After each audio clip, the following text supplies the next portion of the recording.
자, 지금 어제 윤석열이 시정연설을 하는데 기가 막히더만. 그러니까 윤석열보다 무식한 사람들은 속아요. 아, 우리 윤 대통령 정말 국가와 미래를 윤 대통령 뭐 찬성하시겠지만 윤석열보다 유식한 사람들은 그냥 속으로 그런 생각하는 거예요. 전 모자라네. 왜냐하면 경제 기본도 모르는 짓거리 하고 있는 거거든요. 그 이야기 한번 해볼게요. 그러니까 이렇게 윤석열이 그 기조연설을 할 때, 시정연설을 할 때 실제로 그 영상을 보시면 정말 한순간도 원고에서 눈을 떼지 않습니다. 그게 무슨 뜻이냐? 내용을 모른다는 거예요. 그러니까 사실 이렇게 시정연설은 굉장히 복잡하고 다양한 예산안의 내용이 들어가기 때문에 그 연설문 전체를 뭐 대통령이 직접 작성하는 건 현실적으로 어려운 일은 맞아요. 네. 그래도 기본적인 맥락은 이해하고 있어야 될 거 아니에요. 그러면 연설이라는 건 기본적으로 그 청중을 바라보면서 하는 말이잖아요. 근데 어떻게 30분 가까이 되는 그 긴 연설을 하는 동안 단 한순간도 원고에서 눈을 떼지 않고 한자 한자 꼬박꼬박 그렇게 따박따박 읽을 수가 있습니까? 보통 대통령이 되면 좀 미디어에 대한 접근성에 대해 교육을 또 받게 돼 있잖아요. 근데 지금 1년 지나도록 그런 교육이 안 됐다고 하고 그 연설문에서도 원래는 전 정부 탓이나 이런 게 또 들어가 있었는데 대통령 본인이 보고 연설 전에 수정해서 뺐다. 라면서도 이렇게까지 뭐 자기가 좀 친화적으로 나간 거다라는 또 대통령실의 실드가 있더라고요. 거기다가 그 시정연설을 그 중계했던 뭐 기자들이나 아나운서들 있잖아요. 그 이제 윤 대통령의 어떤 연설 스타일을 평가하는데 예전처럼 고개를 좌우로 돌리지 않는다. 그게 칭찬한. 그게 많이 개선됐다. 이런 식으로 칭찬을 하던데 원고를 그렇게 뚫어지게 쳐다보는데 어떻게 도리도리를 할 수가 없어. 도리도리를 할 수 있습니까? 진짜 너무 어이가 없더라고요. 그러니까 이게 그 제가 인내심을 가지고 30분 가까운 그 시정연설을 처음부터 끝까지 다 들었는데 드는 거는 한 가지 확신은 이거밖에 없어요. 모른다. 이 연설문을 읽고 있으면서도 예산안 내용에 대해서 전혀 하나도 모르는 채 그냥 기계적으로 읽고만 있다는 게 너무 많이 느껴지더라고요. 그러니까 이게 기본적으로 정치를 하는 사람이 정치의 기준이 어디에 있느냐가 굉장히 중요한데 오늘 또 윤석열이가 무슨 뭐 복지를 뭐 두텁게 하려고 했더니 뭐 탄핵하라고 한다. 뭐라 그랬냐면 서민 두툼하게 지원하려니 날 탄핵시킨다고 해. 그래도 할 것이다라고 요즘에 민생 행보한답시고 막 여기저기 사람 만나고 다니잖아요. 일반 시민들. 예. 와, 속으로 그런 생각이 들더라고요. 국민들이 서민 지원을 두툼하게 하려고 하니까 탄핵하라고 한 사람 단 한 명이라도 있습니까? 그러니까 얘네는 뭐냐면 재정 자체를 만들 때 실제로 필요 없는 재정은 다 빼고 문재인 정부가 곡간을 걷어냈다고 거짓 선동하면서 진짜 복지는 정말 어려운 사람들한테 두툼하게 하는 게 윤석열이인데 사실 알고 보면 진짜 어려운 사람들 몇 사람들 지원해 주는 거 빼고 나면 진짜 필요한 예산 삭감들 어마어마하게 했잖아요. 네. 이런 부분에 대한 불편함을 이야기했지만 이런 재정 기조를 갖고 탄핵하자는 말이 나온 적은 한 번도 없어요. 말하자면 내가 잠깐만 새날 텔레그램 정보방에 써놓은 얘기 이런 거예요. 이태원 참사 책임도 안 지고 고속도로 정점 바꾸고 야당 대표 정치보복하고 지 마누라는 수사 안 하고 무능해서 경제 다 망가지고 국가 미래 예산 다 삭감하고 해병대 수사에 개입하고 언론 탄압하고 일본의 치욕적인 외교하고 다 쓰지도 못했어. 이런 것들은 쏙 빼먹고 서민 두툼하게 지원하려고 하니까 날 탄핵하려고 한다는 뭐 말도 안 되는 이상한 선동. 그리고 그 서민을 두툼하게 지원한다는 그 말도 거짓말입니다. 그러니까 숫자만 보면 작년보다 그러니까 서민을 지원하는 복지 예산이 늘어난 건 사실이죠. 근데 그게 어려운 사람들을 더 두툼하게 보장하기 위해서 늘어난 게 아니라 지금 베이비 부모 세대가 은퇴하기 시작하면서 그러니까 65세가 넘어가기 시작하면서 기계적으로 늘어나는 것 뿐이에요. 노령 인구가 계속 지속적으로 늘어나면서 늘어나는 노령 인구만큼 복지 예산이 늘어난 거지. 뭐 윤석열이 말하는 대로 더 어려운 사람들을 더 두텁게 지원하기 위해서 특별하게 예산을 더 할당한 게 아니란 말입니다. 근데 윤석열은 지 눈에는 작년보다 숫자가 더 커졌으니까 더 두툼하게 지원한다. 이 이야기만 가지고 계속 반복해서 얘기를 하는 그러니까 거예요. 모르는 거지. 자, 근데 이제 본격적인 이야기를 한번 해보면 경기가 최악이잖아요. 심지어 예를 들면 거의 지금 금융위기 때보다 못하다는 이야기가 나와요. 그러니까 어떻게 보면 제2의 IMF 정도 왔다고 할 정도예요. 수출도 안 되고 내수는 안 살아나고 그래서 대만한테 역전당하고 일본에 역전당하고 막 그랬습니다. 성장률도. 그러면 이 상황에서 국가가 해야 될 일은 경제 기본이라고. 이때는 일반 가게나 기업이 돈을 못 쓰는 시기가 됐잖아요. 국가가 써야지. 야야야, 우리 막 경제 활성화 시키자. 미국이 이번에 생각보다 어마어마하게 성장률 3, 4분기 올라갔던 게 소비 때문입니다. 소비를 하려고 하면 돈이 있어야 될 거 아니에요. 국가가 써줘야 될 거 아니에요. 그래서 어느 정도 어떤 분야에서든 국가가 개입을 해가지고 돈을 좀 써줘야 서민들의 부담이 줄어드는 거잖아요. 간단히 말하면 가스비 올릴 거 국가가 어느 정도 그걸 방어를 해줘야 자기들 돈으로 아니지 국민 세금으로 방어를 네. 해줘야 사람들이 나머지 가스 요금으로 나갈 거 전기 요금으로 나갈 거 아껴서 내수라도 쓸 거 아니에요. 안 해. 안 하겠다는 거잖아 지금. 그러니까 정부가 해야 되는 재정의 역할이라는 게 시장에 돈이 부족하면 돈을 부어주고 시장에 돈이 넘쳐나면 돈을 걷어주는 역할을 하는 거예요. 정부가 계획을 가지고 건전재정이라는 이상한 말도 안 되는 원칙을 가지고 뭐 이게 수입과 지출을 맞춰야 된다. 그래서 항상 흑자로 운영해야 된다. 이런 이상한 개소리가 진짜 위험한 거거든요. 지금처럼 시장에 돈이 부족해서 국민들이 사채를 쓰고 개인적인 부채를 계속 늘려나가면서 IMF 같은 그 국제기구에서도 걱정할 만큼 지금 가계부채가 늘어나고 있지 않습니까? 이럴 때 정부 재정을 통해서 가계부채를 국가부채로 전환시켜 주는 거예요. 그래서 국민들이 소비 여력을 소비할 수 있도록 여력을 만들어주면 시장은 자동적으로 회복이 된다. 이게 엄청난 이론이 아니라 상식이란 말입니다. 근데 지금 이 정부는 어떻게 하고 있습니까? 반대로 가고 있잖아. 국민들이 지금 다 죽겠다고 하는데도 돈 못 쓴다고 건전재정을 해야 된다고 지금 돈을 안 쓰고 있잖아요. 그러니까 건전재정해야 되는 이유를 말을 못하는 거야. 돈이 없어서 건전재정 할 수밖에 없는 근데 거 나는 아닌가요? 우리는 알고 있잖아. 부자들 세금 더 내기 싫은 거예요. 그래서 부자들은 세금을 깎아주고 서민들한테 왕창 뜯으면 빈입금 부익부가 가속화돼 영원한 지배 세력이 되는 거예요. 큰 틀에서 보면 약간 인구론 같은 거예요. 근데 이 어려운 시기에 내년도 예산 증가율 2.8% 19년 만에 최저치. 2.8%요. 물가 상승률보다 높잖아. 사실상 마이너스거든요. 돈을 아예 안 쓰겠다는 거야. 안 쓰는데 또 뭐 이따 이야기하겠지만 R&D 예산 같은 걸 깎아버려. 진짜 쓰지 말아야 될 것은 해외 순방비 같은 거야 이 사람아. 검찰 특활비 같은 거 먼저 설선수범하게 안 쓰겠다 하고 그거를 뭐 삭감을 하면 좀 이해가 될까 말까. 지는 펑펑 다 쓰면서. 그러니까 내 주위에 망한 사람이 없고 내 주위에 힘들다는 사람이 없는데 왜 이래? 이러면서 서민들이 아직도 명품 같은 거 사고 줄을 선다고 이것들 다 안 되겠네? 지금 이런 마음 먹는 거 아닌가? 사실상 요즘 백화점에 명품에 줄을 서는 게 거의 없어졌어요. 특정 브랜드 몇몇 빼고는. 근데 지금이 IMF 때보다 코로나 때보다 더 힘들다는 거 아닙니까? 근데 예산을 더 늘릴 필요가 없는 거죠. 버짓을 왜 줍니까? 그러니까 지역에 있는 구청이나 시청에서 일하시는 분들한테 이렇게 한 달이 건너거나 직접 전해 듣는 이야기 중에 진짜 끔찍한 이야기가 뭐냐면 지금도 매주 그 동네마다 한두 명씩 자영업자들이 극단적인 선택을 합니다. 근데 지금 TV에는 안 나오죠. TV에 보도가 안 되니까 지금 다 자영업자들이 먹고 살만한가 보다.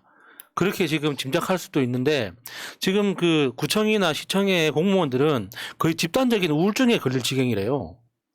매주 그런 소식이 들리니까 지금 자기들이 어떻게 할 수 있는 것도 아니고 이게 국가 재정 전략을 바꿔야지만 전환할 수 있는 건데 구청이나 시청에서 노력한다고 그 자영업자들을 안 되지. 구제할 수 있는 게 아니잖아요. 지방 교부금까지 지금 못 내려보내가지고 심지어는 지방에 있는 지자체 공무원들 월급도 못 준다는 얘기가 나옵니다. 엄청 심각하잖아요. 근데 서민 지원 두툼하게 한다고 탄핵한다고 하는 저 대가리는 옆에 있는 참모가 잘못된 건지 머리가 잘못된 건지는 모르겠고요. 자, 어쨌건 지금 19년 만에 예산 증가율 최저치. 근데 3분기 경제 성장률이 0.6% 올랐다고. 추경호야, 안 부끄럽디.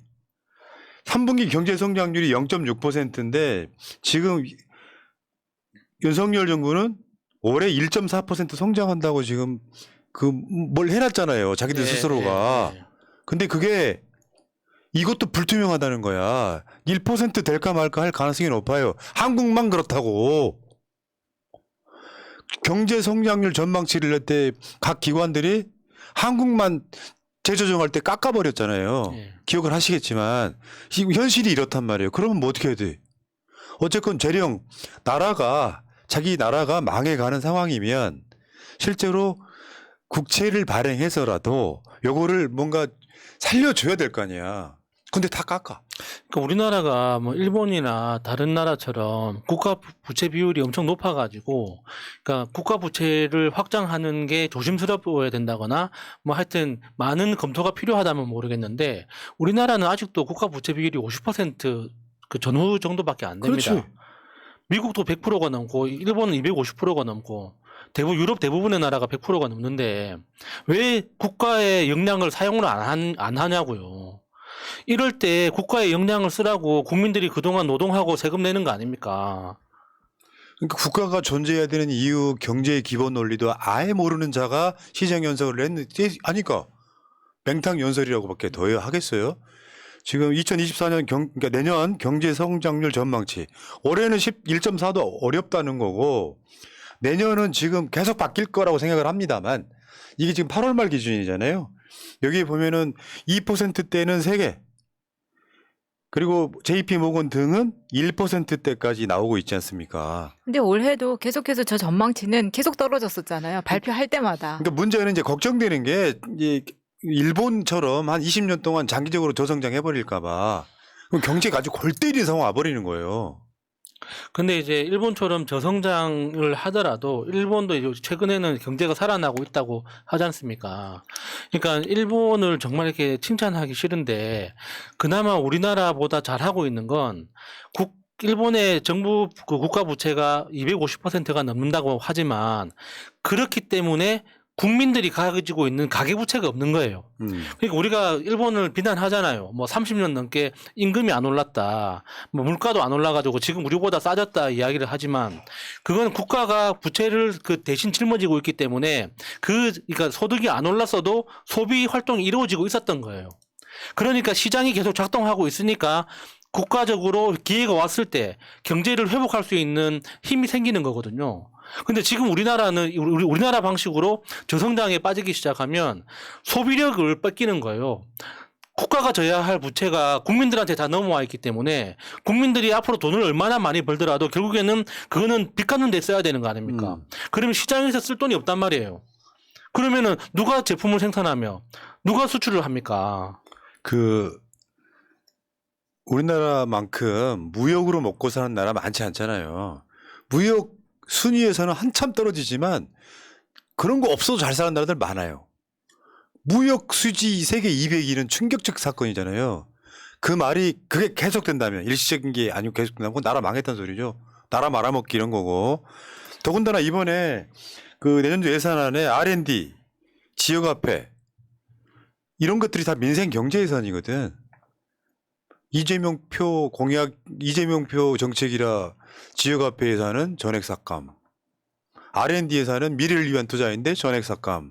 전액 삭감은 아니더라도 상당히 많이 삭감해버리고 그 돈이 다 어디로 갔는지 다 궁금해요. 그러니까 윤석열 정권에서 삭감했다는 게 많잖아요. 그러면 그 돈이 어느 정도 그래도 올랐잖아. 네. 2.8% 정도 올랐잖아요. 그럼 나머지가 어디로 가는지가 궁금해. 이게 지금 예산 심사 때 이제 나오긴 하겠지만 정말 궁금해. 어디로 갔을까? 어디선가 줄줄 새고 있거나, 그러니까 비상식적으로 삭감을 했다고 추론할 수밖에 없는 이유가, 그러니까 예산안이라는 것 자체가 새로운 사업이 들어가기가 엄청 어려운 거예요. 그러니까 기존에 진행하고 있던 사업들이 계속 연장되거나 자리를 바꾸는 것뿐이죠. 그러니까 우리가 이제 큐브 이렇게 그 육각 큐브 돌리듯이 그러니까 전체적인 부피는 비슷하게 유지되고 있지만 사용처나 사용 목적이 조금씩 달라지면서 방향을 틀어가는 거거든요. 근데 지금 그 윤석열 정부에서 예산의 전체적인 파이 자체가 줄어들어 버렸기 때문에 갑자기 작년까지 하던 일을 올해는 못 하게 되고 올해까지 하던 일을 내년에 못 하게 되고 이런 방식으로 가다 보니까 점점 쪼그라드는 거죠. 그러니까 윤석열이 국회 나와서도 비슷한 맥락 이야기를 했어요. 대한민국의 빚을 줄였다라고 하는 거에 대한 자부심. 근데 잘 생각해 보면 저 찍어주신 어르신 여러분 국가 빚을 제가 좀 줄였습니다라고 이야기하면 어르신 잘했다 하실지 몰라. 옛날 어르신들은 빚이 있다는 게 어마어마한 죄악인 줄 알아요. 왜냐면 빚 갚느라고 정신없이 살았거든. 근데 국가는 빚이 있어야 되고 적당한 정도로 빚이 있어야. 요즘 시대가 바뀌었잖아. 왜 예를 들면 예전에는 둘 만나 잘 기르자가 어떤 진리였던 것처럼 빚이 없는 것이 정상이라고 생각을 했지만 국가가 필요한 시기에 적재적소에 빚을 내주는 게 국가의 역할인데도 불구하고 나는 빚을 줄였어요 하면 어르신들이 한번 생각 좀 해주십시오. 어르신들 국가가 빚을 줄이면 나한테 뭐가 좋지를 생각해봐야 돼. 다시 말씀드리지만 국가가 빚을 줄이면 그 국가가 빚을 줄인 만큼 가계부채가 늘어납니다. 당연하지. 왜냐하면은 국가가 빚을 늘리든 줄이든 우리 대한민국 안에서 필요한 돈의 양은 정해져 있는 거거든요. 그 필요한 돈만큼 누군가는 쓰게 돼 있습니다. 빚을 내서라도. 그러면은 그 돈이 필요할 때 그 빚을 국가가 내느냐 개인이 내느냐 그 차이인 것뿐이죠. 그러니까 지금까지 일본은 개인들이나 기업이 져야 할 부채를 국가가 다 오로지 다 짊어지고 있기 때문에 250%까지 간 거고, 우리나라는 지금 그걸 안 하기 때문에 국가 빚은 50%고 가계는 1,000조가 넘어가는 엄청나게 큰 빚을 지고 있는 거예요. 그러니까요. 거기다가 이제 환율 문제라든지 미국 관련해서 막 여러 가지가 나오니까 이러지도 저러지도 못하고 어리벙벙하다가 지금 계속해서 아구창 맞고 있는 거거든. 경제에서 그러고 있는 거예요. 그러면 윤석열이란 자가 경제의 원리를 좀 안다면 거국적으로 생각을 해야 돼요. 이재명 대표도 좀 같이 보라고 해서 관련된 사람들끼리 큰 원탁 테이블에 앉아가지고 경제 어떻게 살릴 건가 이런 대가리 굴릴 생각은 없는 거죠. 민생 쇼한다고 일반 시민들 만나가지고 서민들 두툼하게 지원하려고 하니까 나를 탄핵시키려고 한다 같은 정말 어처구니 없는 개소리를 하고 있는데 결국 뭡니까? 어저께 윤석열 국회 와가지고요. 원내 대표들하고 상임위원장들 이런 분들 모셔갖고 이야기하면서 그때 민주당에서 저 이야기한 게 김민기 국회 국토교통위원장이죠.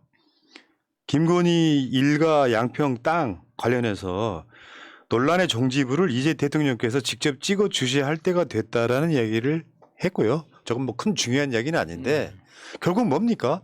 나라는 망해가고 국민들이 힘들어지는데 이게 그렇잖아요. 이 문제로 지금 100% 지금까지 나온 그 증거만 봐도 고속도로 종점을 김건희 땅 쪽으로 바꾼 건 사실이잖아요. 이 사람들은 국가의 국민 세금을 이용해서 돈 벌 생각만 했단 말이에요. 경쟁이 이렇게 나쁜데 이 이야기 한 것도 전 김민기 의원도 저는 굉장히 잘했다고 생각을 하고요. 근데 짧게 짚고 넘어갈게요. 지금 시간 관계상.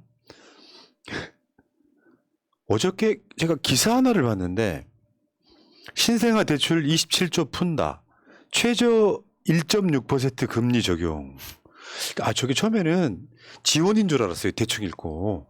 지원. 신생아한테 27조 지원해 주는 줄 알았다고요. 저거 진짜 다른 나라에서 보면은 진짜 비웃을 겁니다. 미친 거죠. 신생아를 낳으면 대출을 해준다? 프랑스는 지금도 그러니까 아이 한 명당 100만 원씩 18살까지 지원을 하잖아요. 그 정도로 하니까 그 출생률이 2점 몇 명, 3점 몇 명 이렇게 가는 거 아닙니까? 근데 그렇게 지원을 하는 것도 아니고 아이 한 명 나오면 대출을 해준다고? 그것도 최저 1.6%라는 게 진짜 이 까다로운 조건에 맞는 사람은 1.6%라는 거지. 이 정부가 뜯어가면 뜯어갔지 거저줄 정부도 아니고요. 요게 주택담보대출하고 똑같은 걸 변형시킨 거예요. 이 골 때린 놈도 한번 보세요. 신생아 담보대출 이런 거예요. 봐봐. 9억 이하의 주택을 살 때 얘를 낳은 가구에 한해서 최대 5억까지 빌려준다는 거예요. 아니, 야, 그러면 4억은 있어야 되네. 그 미친놈들 아닐까 싶어. 이거 속지 마십시오. 그러니까 이게 지금 아까 그 헤드라인 보세요. 역시 매기형답다. 단독. 내년 신생아 대출 27조 푼다 그러면 혹하는 사람들은 저 헤드라인만 보고 야, 얘 나오면 27조를 주나 보다라고 생각하잖아요. 그것도 2년 내 출산한 무주택 가구가 어디서 4억이 있는 사람이 그러면 이게 5억을 대출받아서 짤 나오겠네요. 이게 연인이 이제 네. 결혼 계획 세울 때. 야, 우리 애 둘만 낳자. 그러니까 이 정부가 하나 무능하다는 나오면 게 2억 받고 하나 더 나오면 3억이다. 이 정부가 무능하다는 게 그런 거죠. 정말 국가의 미래를 생각한다면 출생률 같은 거 해서라도 저번에 나경원이 그거 하려다가 쫓겨났던 거 아니에요. 저출산 무슨 위원회 하다가 네. 왜 네 맘대로 해 그래갖고 지금 선진국들 하고 있는 제도예요. 얘 나오면 돈 주는 거. 지금 계속 우리 짤에도 나올지 모르겠지만 전기차 보조금이 이 신생아 이것보다 보조금보다 더 많이 받는다. 그러면 전기차 사지 누가 애난지 지금 이런 이야기가 파다하지 않습니까? 그리고 하나 더요. 지금 나 이보도 보니까 좀 살벌하게 무섭더라. 식당 소주 한 병 7,000원 시대 눈앞. 지금 뭐 이게 태국이나 베트남 가면 소주 한 병에 15,000원 한다잖아요. 거기까지 가려고 하나 봐요. 그러면 아줌마 소주 하나 주세요. 그리고 이제 공깃밥에 먹으면 딱 10,000원이네요. 그러면 저 공깃밥 안주로 소주 한 병 한 10,000원짜리. 아, 공깃밥 간장에 말아 먹으면 괜찮습니다. 그러니까 지금 물가 인상을 억제하려고 엄청 노력을 하는데 정부에서 못 버티는 거예요. 주류 회사들이 원가 때문에. 그러면 이 사람들이 지금 약간 소주 출고가 추이 보셨죠? 이게 2015년 정도에 출고가가 한 1,015원 정도 네.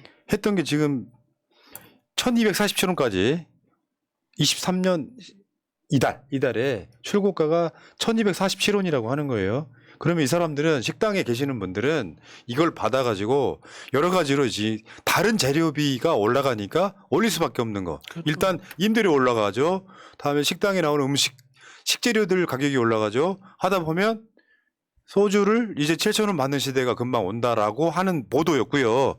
이미 우리가 말씀드렸죠. 공깃밥 하나에 3,000원 받는 곳이 이미 있다고. 야, 진짜 무서워서 어떻게 식당에 들어갈까요? 아니, 공깃밥 하나에 3,000원. 최근에 코로나 전에 한국에 왔다가 최근에 다시 이제 한국을 방문한 프랑스 친구들이 왔었는데 그 뭐라 그러냐면 야, 한국 물가가 왜 이렇게 올랐어? 라고 물어보는 거예요. 그러니까 프랑스에 사는 사람이 볼 때도 한국 물가가 무섭게 올랐다는 겁니다. 왜냐면 맥주집에 가면 맥주 한 잔에 7,000원 막 이러는 거예요. 근데 이제 소주까지 이렇게 간다고 하면 정말 이거는 유럽보다 물가 더 비싼 겁니다. 이게 이제 악순환이 되는 건데 식당 주인분들은 저는 욕하고 싶지 않아요. 이분들은 어쩔 수 없는 거예요. 그렇죠. 도산하기 싫으면. 네. 근데 문제는 이렇게 되면 식당 2번 갈 것 한 번밖에 안 갑니다. 그렇죠. 한 번 갈 거 안 갑니다. 그럼 악순환이 계속되면 내수가 완전 개판되는 거야. 이럴 때 정부가 개입하는 거예요. 공깃밥 가격을 3,000원 안 올리게끔 하는 정부의 역할들이 있어요. 식재료를 어떻게 하면 좀 더 싸게 구매할 수 있게 해준다든지. 그러니까 이거는 저는 결과적으로 외교의 문제라고 생각하거든요. 그러니까 지금 대출의 그 재정 전략도 그렇고 뭐 수출 문제도 그렇고 결국에는 외교가 건너기 시작했기 때문에 지금 우리나라 산업 전체가 지금 삐그덕대는 것 같아요.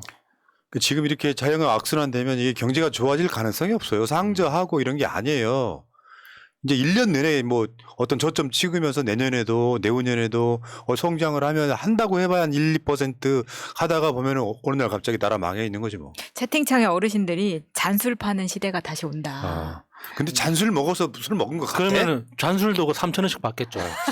반장하겠네. 씨. 가기야 옛날에 저 까치담배라는 게 있었잖아요. 네. 돈 없던 사람들이 담배 한 개씩 사서 피던 시절이 있었어요. 제가 만주에서 개 타고 말장사했죠. 여기까지 하겠습니다. 1부 여기서 끝.